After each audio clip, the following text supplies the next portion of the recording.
gusto presentarles una nueva conferencia de esta 21ª edición de las Jornadas Informáticas del Uruguay. Les pedimos por favor que silencien o apaguen sus teléfonos celulares. Con nosotros están Magdalena Burcade y Fernando Machado Piris de Microsoft.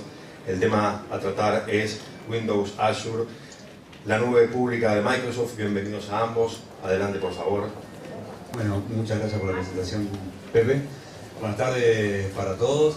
Antes de arrancar, un par de pequeñas preguntas como para conocer un poco mejor la audiencia e intentar orientar un poco el mensaje más al interés de ustedes.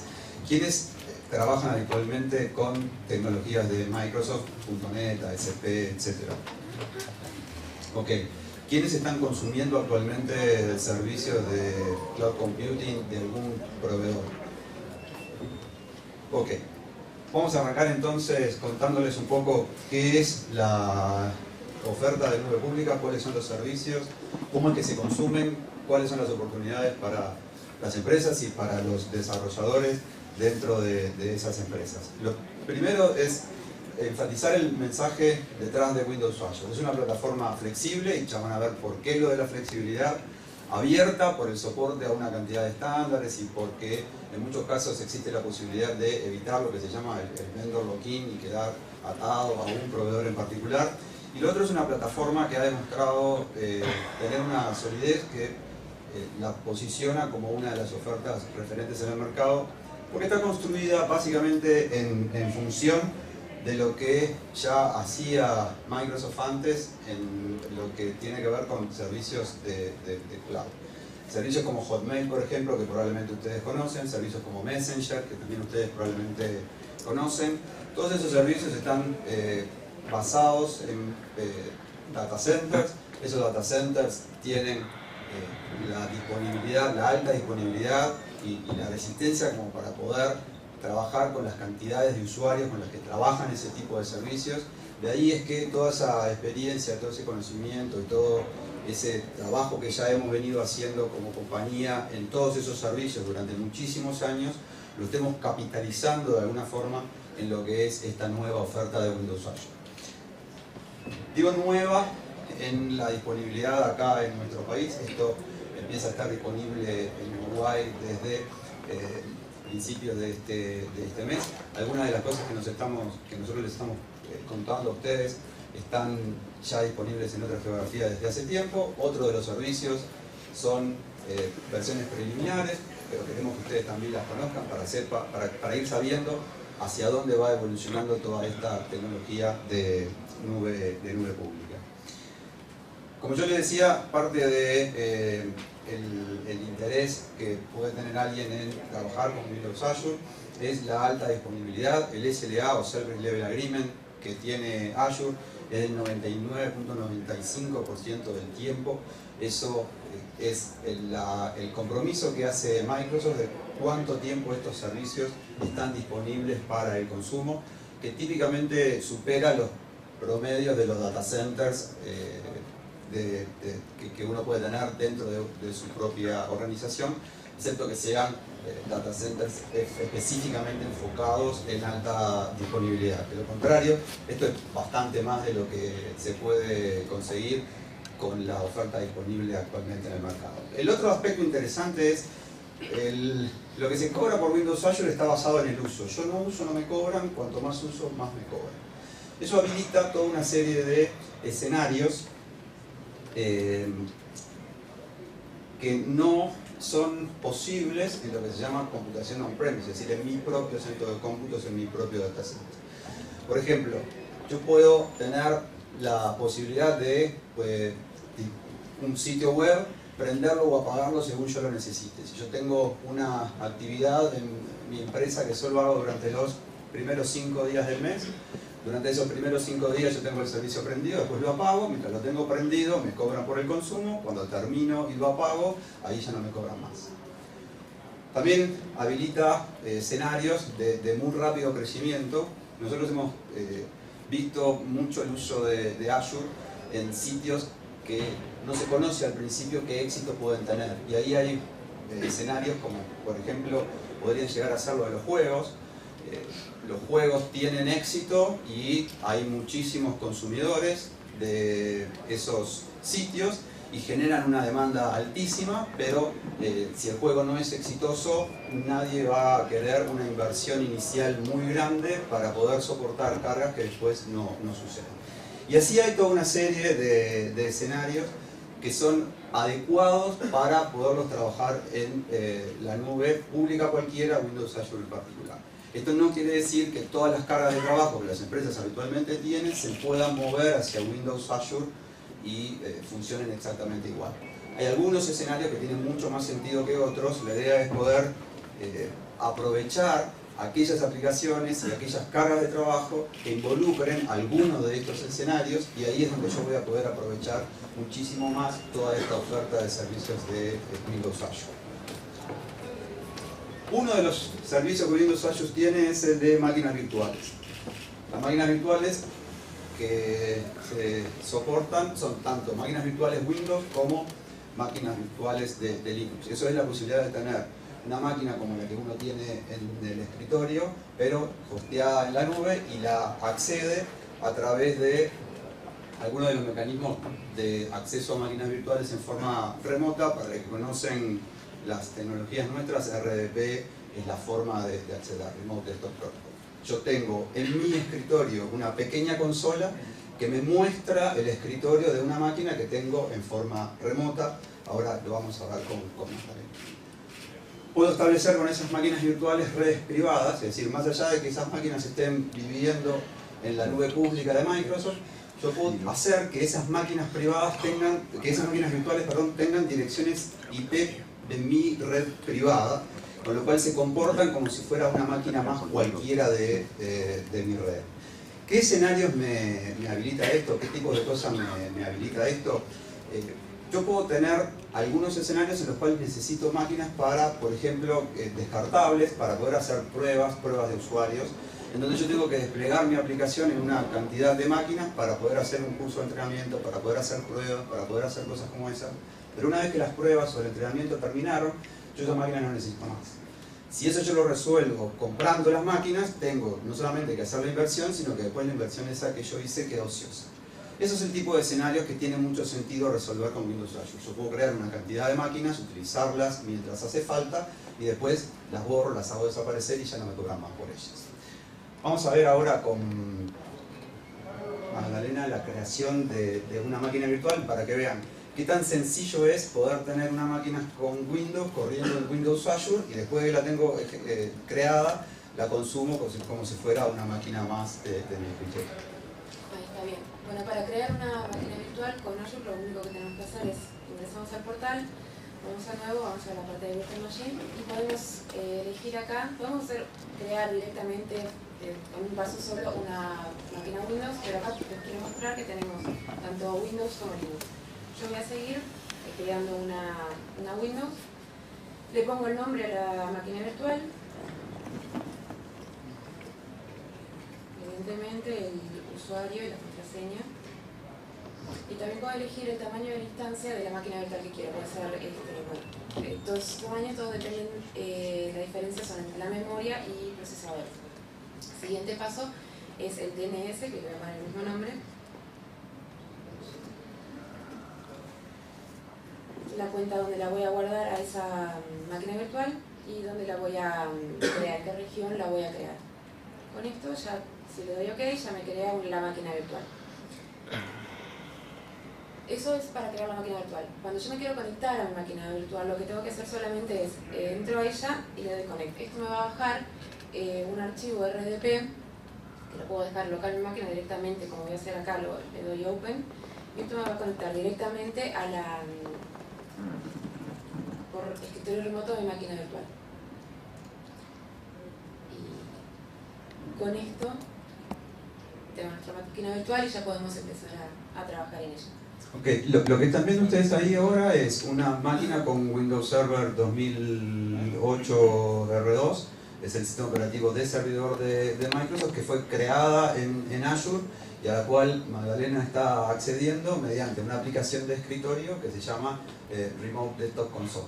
A través de esa pequeña consola, ella puede hacer aquí y ahora todo lo que podría hacer con una máquina, como si la tuviera, como si estuviera conectada a ella mediante monitor, teclado y mouse, como fuera una máquina más de su escritorio. La diferencia es, yo no tuve que comprar el hardware antes y cuando no la necesite no la voy a usar más. Eso de no tener que comprar el hardware antes tiene relación con lo que son los ciclos de aprovisionamiento, que dependiendo de las organizaciones pueden llegar a ser muy grandes. En el caso de las empresas pueden tener precomprados ciertas cantidades de horas de cómputo o de espacio en disk, o dependiendo del servicio que sea que consumen en Azure, lo pueden tener precomprado de antemano. Entonces pueden muy fácilmente crear máquinas virtuales o crear almacenamiento en disco para poder consumir a demanda, acortando muchísimo lo que son los ciclos de aprovisionamiento típicos de hardware en las organizaciones. Y bueno, esto era para las máquinas Windows. Quería comentarles nada más que para las máquinas Linux se conectan por SSH con cualquier cliente, por ejemplo Boutique, te conectas en cualquier otro tipo de máquina. Lo que hizo Microsoft aquí es disponibilizar o permitir acceder y crear no solamente máquinas con nuestro sistema operativo, sino también con otros sistemas operativos. Entonces, lo que ha hecho Microsoft es trabajar con socios de negocio que se dedican a preparar esas máquinas virtuales de sistemas operativos que no son los nuestros, y luego lo que permitimos es crearlas en Azure, y una vez que la máquina está creada es administrada por el creador de la máquina, no por Microsoft. Una vez que la máquina esta está creada, es responsabilidad de quien la creó hacer las actualizaciones, poner los parches, desplegar las aplicaciones, configurarlas, etc.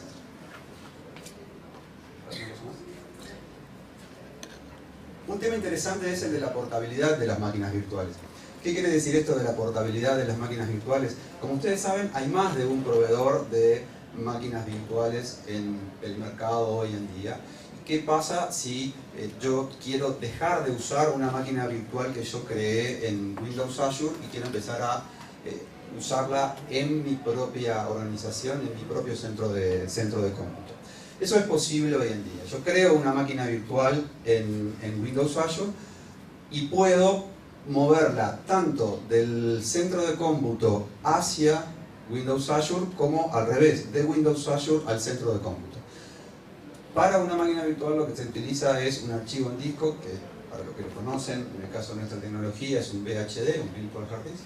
Ese archivo yo lo subo como si fuera cualquier archivo a la nube, se le instala en Azure y a partir de ahí se empieza a consumir. Si al revés, yo quiero traerme ese archivo que tiene el contenido de la máquina virtual al data center, lo que tengo que hacer es descargar el archivo y a partir de ahí lo instalo en algún hipervisor, en el caso de la tecnología nuestra es Hyper-V. Entonces, yo no me quedo atado a depender siempre de Windows Azure. En algún caso en el que lo necesite, por ejemplo, la máquina esa la quiero dejar de usar, pero no la quiero perder porque puede llegar a ser necesaria más adelante. En ese caso, la descargo de Azure, me la guardo en mi centro de cómputos y cuando la necesito, la vuelvo a subir. Lo otro es, existe la posibilidad de poder correr estas máquinas virtuales en servicios que no sean los nuestros, que sean servicios de otros proveedores.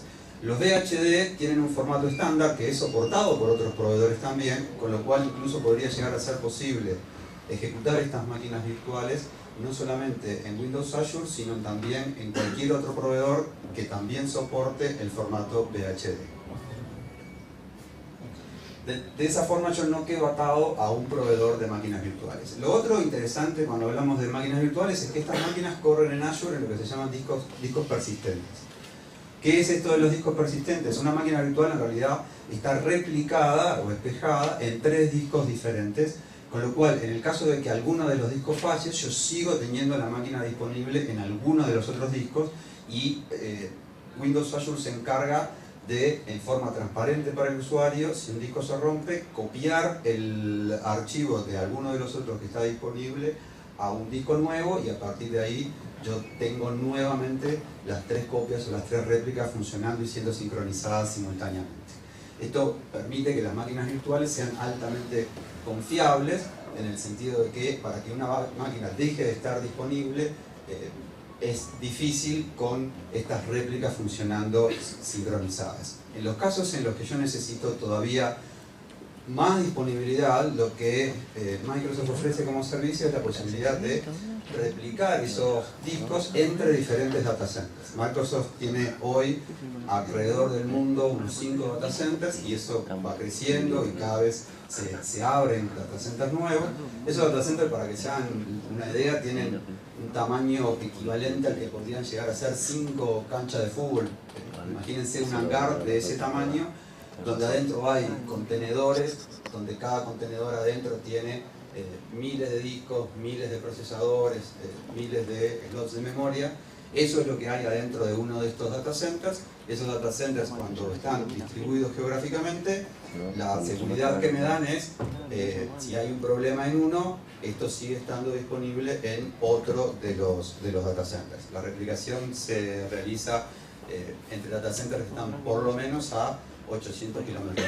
Esto previene cosas como, no sé, terremotos, cosas así. O sea, si queremos protegernos de ese tipo de desastres naturales, esta es la solución.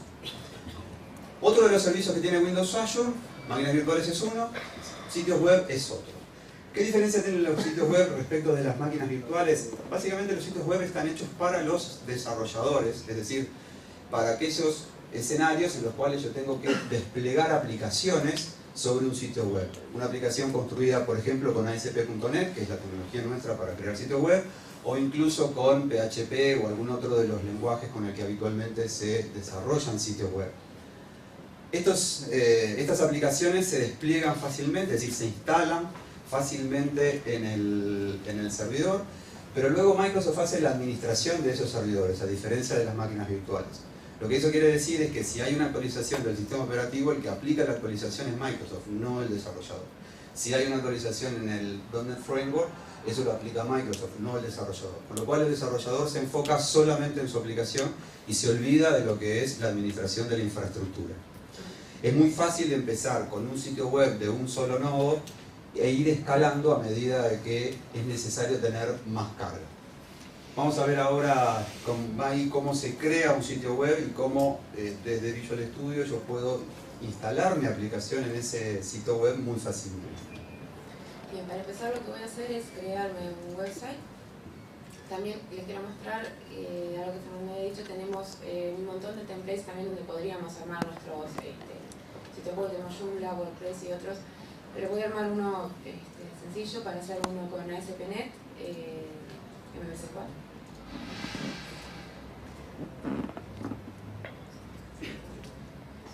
Solamente ponerle el nombre, elegir el lugar donde crearlo y ya queda.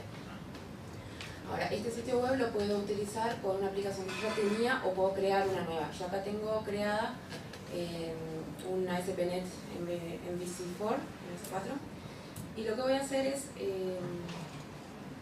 acá en el ViewBag le voy a poner algo como para que vean que la publicación está haciendo algo. Hello 2012.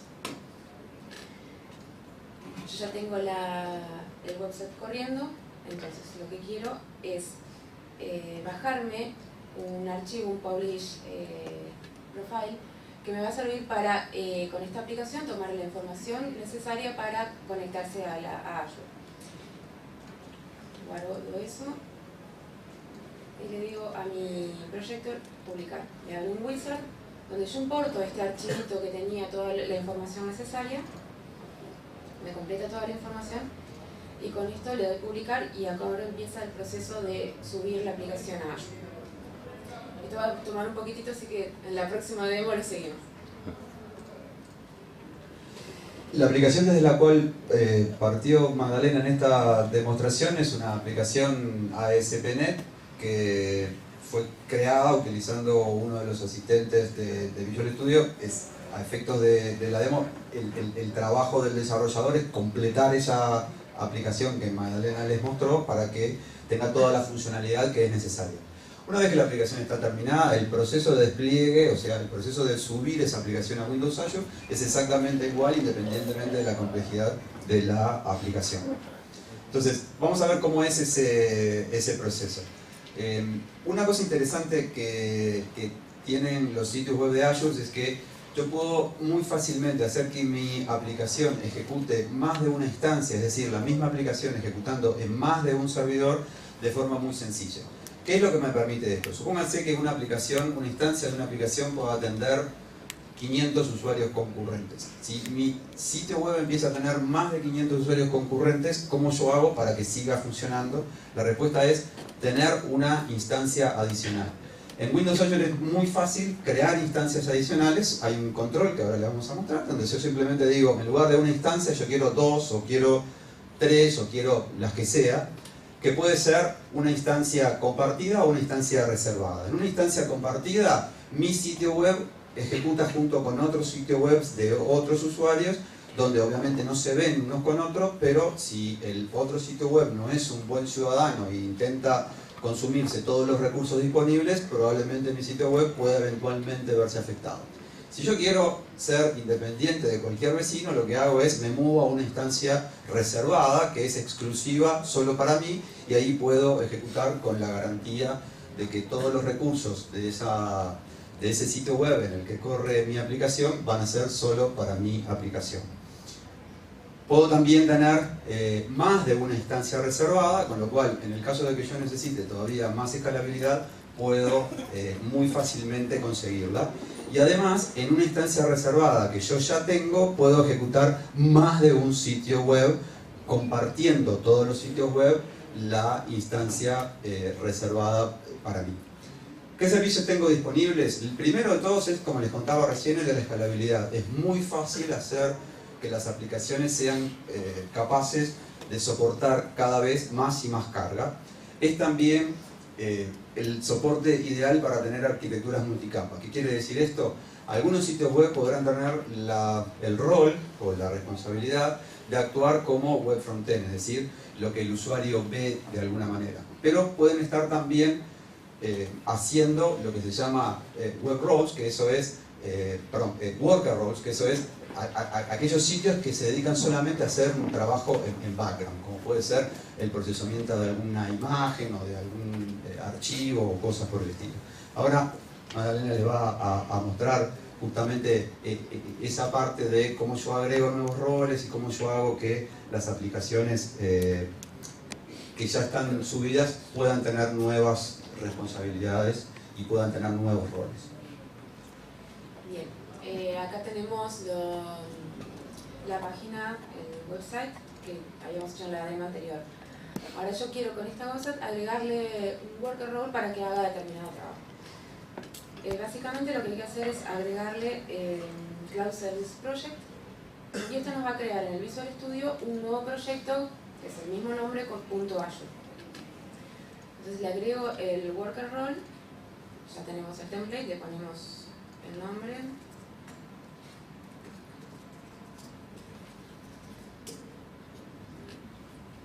Y ahora ya tengo nuestro worker role que le ponemos el comportamiento que queramos. Para los efectos de la demo no le voy a poner ningún comportamiento. Aquí lo que podemos hacer es, teniendo en cuenta lo que decía Fer del SLA y también que podemos ver la cantidad de instancias, puedo cambiar la cantidad de instancias que tengo para cada uno de mis servicios. Con esto yo ya lo podría subir a Azure y ya empezar a tener el servicio con su servicio en background, el sitio con el servicio en background.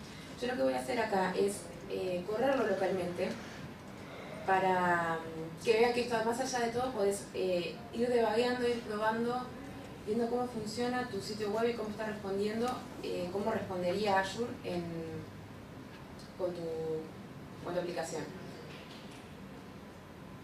Ven, aquí me levantó el simulador, esta es mi aplicación, tengo las instancias de cada uno de los proyectos, tengo el background service, que puedo hacer el drill in y ver exactamente qué es lo que me está diciendo con cada una de las instancias y bueno, de cada uno de los proyectos.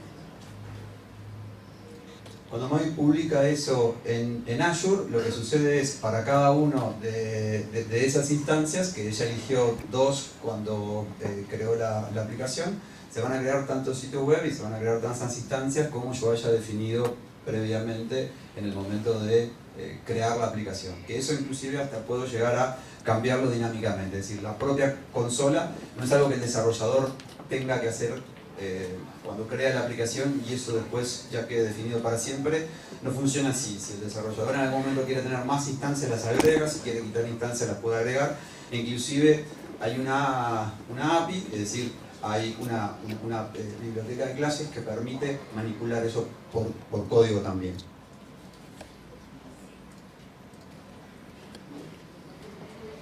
¿Qué es lo que sucede cuando el desarrollador decide publicar su aplicación en Azure? Lo primero que se hace es, se crea un paquete, el paquete se sube a Azure, como mostró Maggie recién.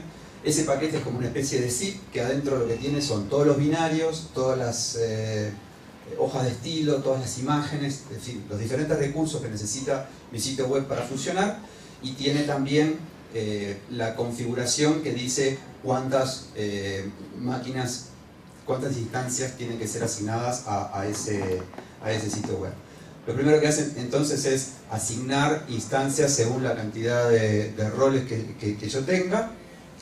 Una vez que se asignaron las instancias se despliegan en el data center de Azure, se instala el código de la aplicación y luego se configura un balanceador de carga para que en el caso de que yo tenga más de una instancia, cuando viene una solicitud a mi sitio web, el balanceador de carga decide a cuál de las dos o más instancias que yo tenga se la envía.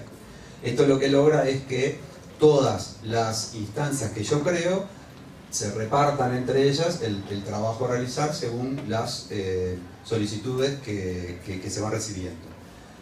¿Qué es lo que pasa si una de esas instancias falla? Nuevamente, volvemos al tema de la resistencia a fallos que tiene Windows Azure.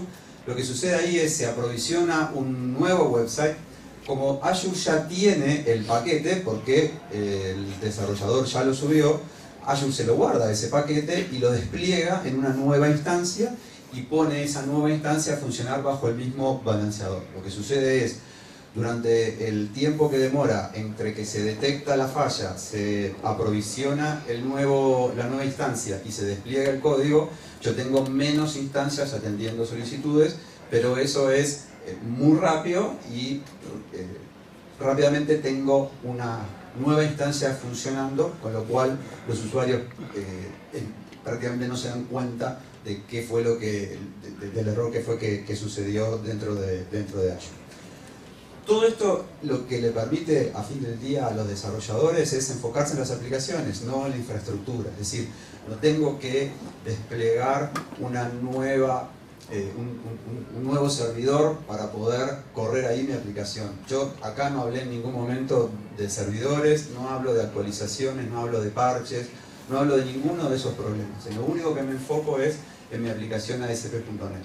Lo que le mostró Maggie, Visual Studio, en este caso es Visual Studio 2012, que acabamos de lanzar en estos días, es en eso en lo que se enfoca el desarrollador, en construir la aplicación. Y después el despliegue es todo lo que necesito para tener el sitio web funcionando en la nube con alta disponibilidad.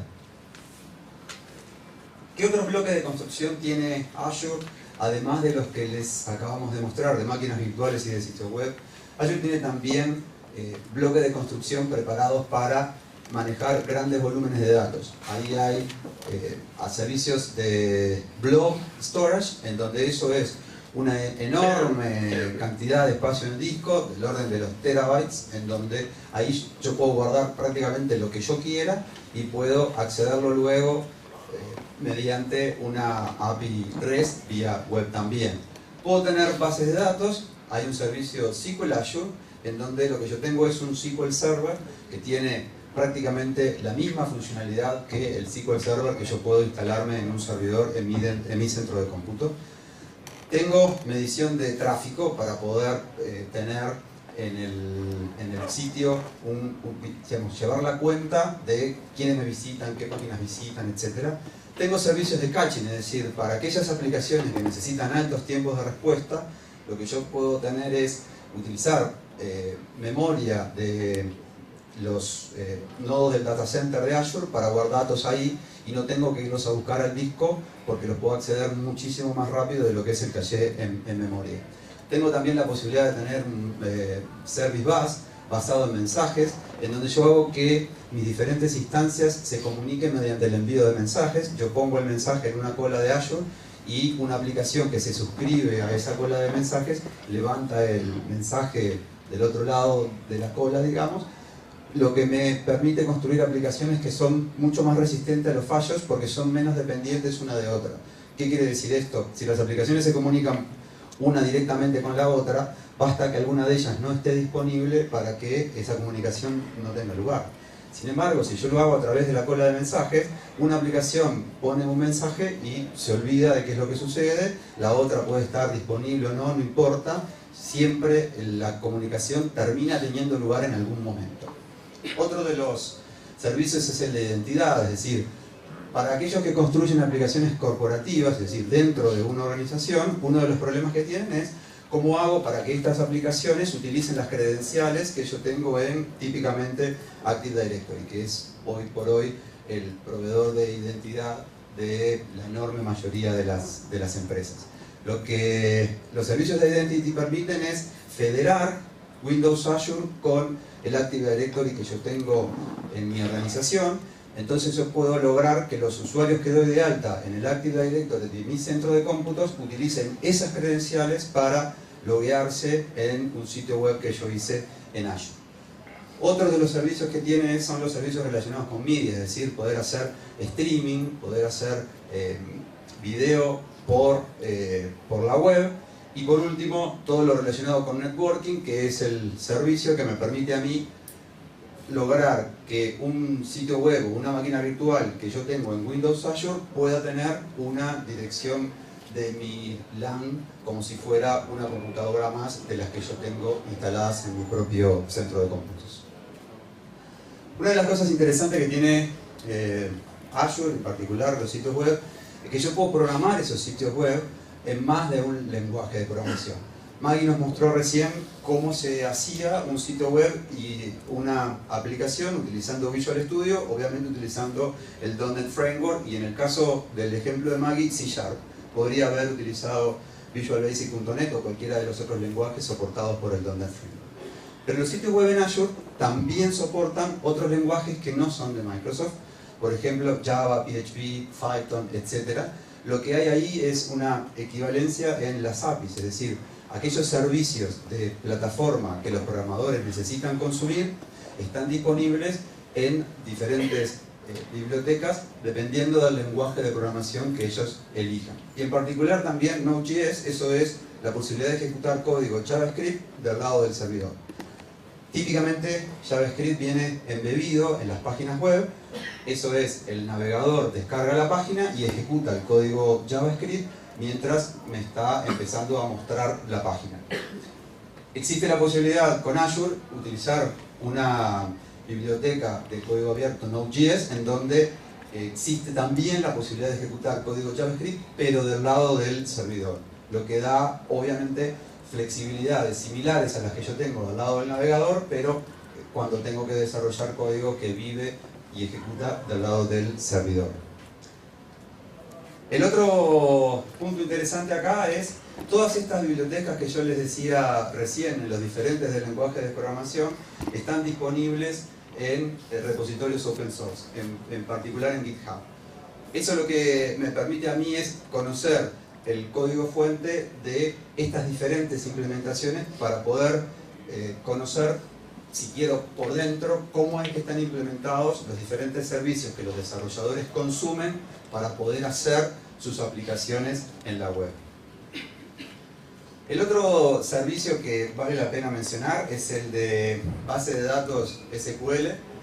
Esto es un motor relacional, SQL Server, pero está hosteado en la nube.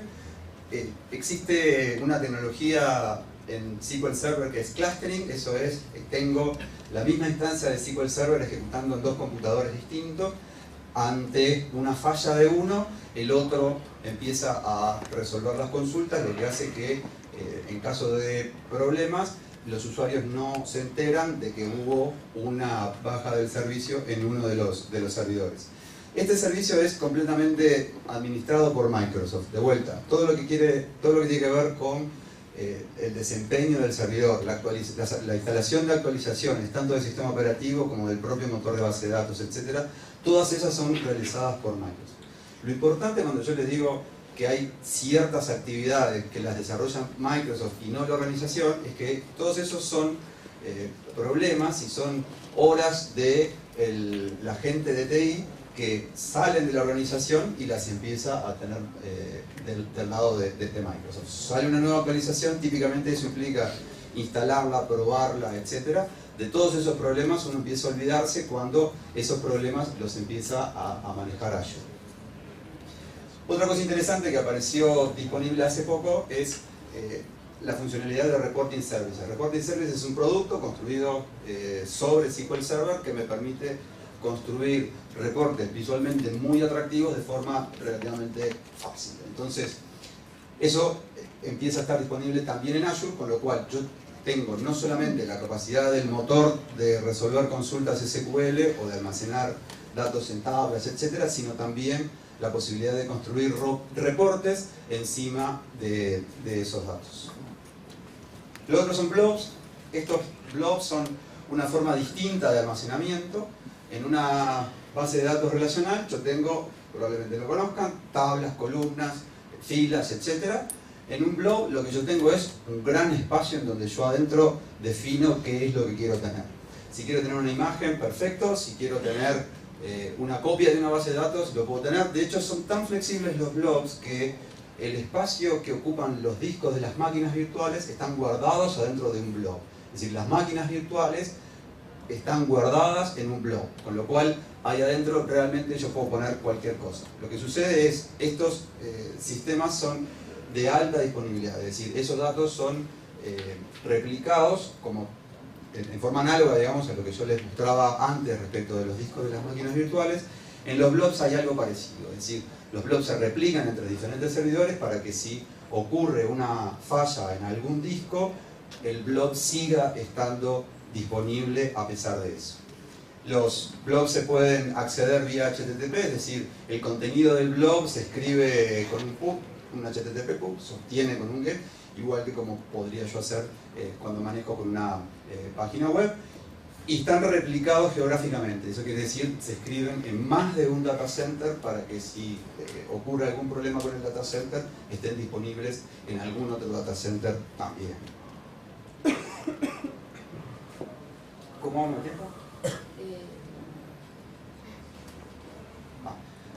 ¿Querés contarles un poquito de cómo es la consola de administración?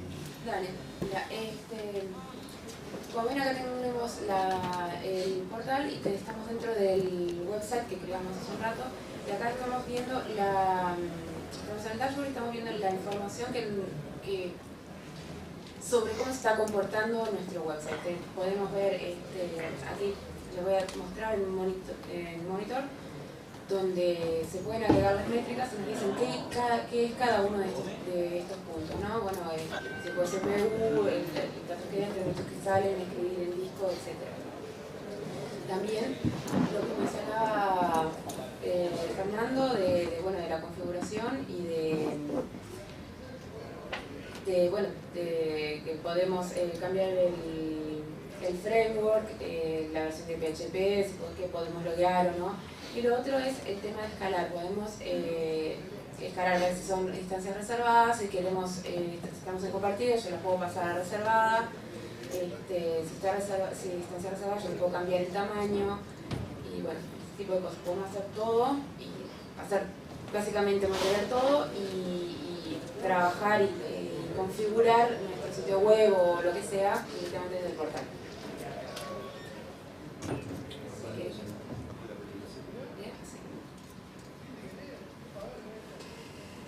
Desde este portal yo tengo acceso a lo que es la información de monitoreo, es decir, mi sitio ya no está funcionando en mi propio centro de cómputos y yo tengo que enterarme si eso está funcionando bien o no, o cuántos usuarios están visitando el sitio, o con qué velocidad se vienen sirviendo las páginas, etc. Yo puedo guardar toda esa información y la accedo a través del portal o también a partir de una API que me permite a mí acceder a la información recolectada. El otro servicio, como yo les comentaba antes, de identidad, lo que me permite es integrarme con Active Directory, lo cual habilita que yo no tenga que estar ingresando usuario y contraseña en todas las aplicaciones. Ese es un problema típico en las organizaciones que tienen proveedores de identidad desconectados, en donde cada proveedor de identidad tiene un par de credenciales diferentes, usuario y contraseña. Eso hace que yo me tenga que acordar para cada aplicación que voy a utilizar cuál era mi usuario y cuál era mi contraseña en esa aplicación. Entonces, este servicio de identidad lo que permite es federar el Active Directory de la organización, con lo cual, conociendo yo mis credenciales de acceso a la red, puedo lograr con esas mismas credenciales acceder a las aplicaciones de Azure, de forma análoga a como sucede cuando yo uso autenticación integrada en aplicaciones de Windows con Internet Explorer. El otro es el Service Bus, como yo les decía, da más resistencia a las aplicaciones porque permite la construcción de aplicaciones desconectadas, lo cual hace que no tenga que estar las dos disponibles al mismo tiempo, pero también me permite construir soluciones híbridas. ¿Qué es esto de las soluciones híbridas? Las soluciones híbridas son aquellas en las cuales la comunicación sucede entre una aplicación que corre en mi propio centro de cómputos, on-premise se llama eso, y otra parte de mi aplicación corre en Windows Azure. Entonces, yo no tengo por qué mover toda la aplicación a Windows Azure, puedo tener una parte de la aplicación ejecutando en mi data center como siempre y otra parte de la aplicación ejecutando en Windows Azure. Ese es un ejemplo en donde yo tengo en mi organización una aplicación corriendo detrás del firewall corporativo y yo utilizo el servicio de Service Bus de Azure para poder conectar una aplicación corriendo en Azure, que la puedo acceder desde cualquier dispositivo, incluyendo dispositivos móviles, con mi propia aplicación corriendo en mi propio data center. Esto es entonces, digamos, una vista general de todos los servicios que tiene disponibles Windows Azure. Está hoy disponible en 89 países, incluyendo Uruguay, por lo tanto es posible acceder a todos estos servicios desde aquí. Y de vuelta, la idea es tener una plataforma que es flexible por cosas como las que yo les decía recién. No tengo por qué tener todo corriendo en mi propio centro de cómputos, puedo tener una combinación de cosas corriendo en Azure y otras corriendo en mi data center.